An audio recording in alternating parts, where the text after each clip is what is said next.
Et je fus intriguée de découvrir que leur skipper n'était autre que Theo Faliskins. Il était connu dans le milieu de la voile pour avoir, 5 années d'affilée, mené à la victoire plus d'équipages que n'importe quel autre capitaine. Il ne ressemble pas du tout à l'image que je me faisais de lui, murmurai-je à Rob Bellamy, un vieux coéquipier avec qui j'avais vogué pour l'équipe nationale suisse.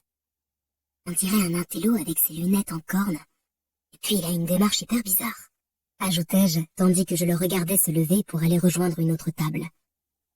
C'est vrai qu'il n'a rien du marin musclé classique. Mais Hal, ce type est un génie. Il possède un 6e sens pour tout ce qui se rapporte à l'eau, et c'est de loin le skipper à qui je ferai le plus confiance sur une mer agitée. Plus tard ce soir-là, Rob me présenta brièvement à Theo, et je remarquai la gentillesse dans ses yeux verts tachetés de noisettes quand il me serra la main. Alors comme ça, c'est toi la fameuse Alda Pliez. Derrière son accent britannique, sa voix était chaleureuse et assurée. Oui, pour ce qui est de la fin de cette affirmation, répondis-je, gênée par ce compliment. Mais je crois que c'est plutôt toi qui es célèbre. M'efforçant de ne pas scier tandis qu'il m'examinait, je vis ses traits s'adoucir, et il émit un petit rire. Qu'y a-t-il de si drôle? Pour être honnête, je ne m'attendais pas à toi.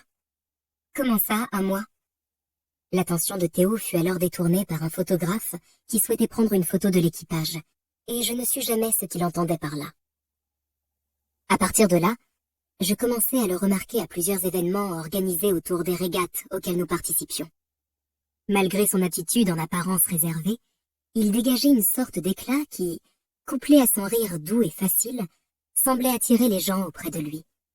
Si l'occasion était chic, il était en général vêtu d'un pantalon chino et d'une veste en lin froissé, en signe de respect du protocole et des sponsors. Mais ses vieilles chaussures de voile et ses cheveux bruns indisciplinés lui donnaient toujours l'air de débarquer d'un bateau. Lors de ces quelques rencontres, il semblait que nous dansions l'un autour de l'autre. Nos regards se croisaient souvent, mais Theo n'essayait jamais de poursuivre notre première conversation. Ce n'est que lorsque mon équipage remporta la course à Antigua, il y a 6 semaines, et que nous nous retrouvâmes, le soir, au bal de Lord Nelson, qu'il me tapa sur l'épaule. « Félicitations, Hal. »« Merci, » répondis-je, ravi que pour une fois mon équipage ait battu le sien.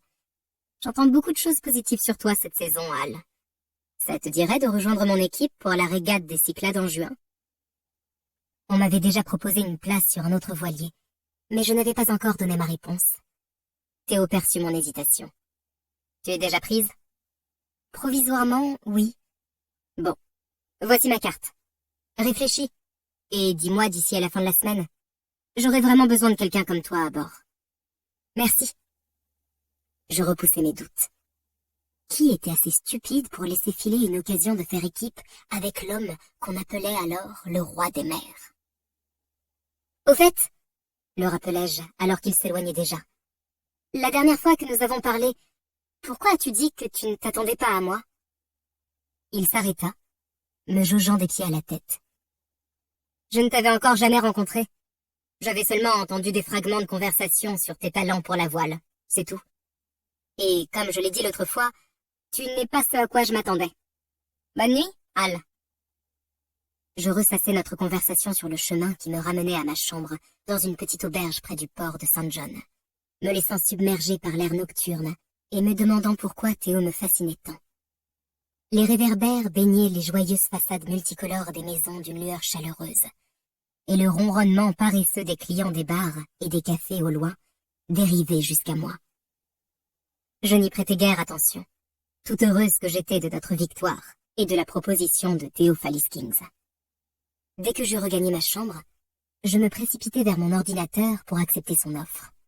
Mais avant d'envoyer mon email, je pris une douche, puis m'assis pour le relire, rougissant face à l'excitation qui transparaissait dans mes mots.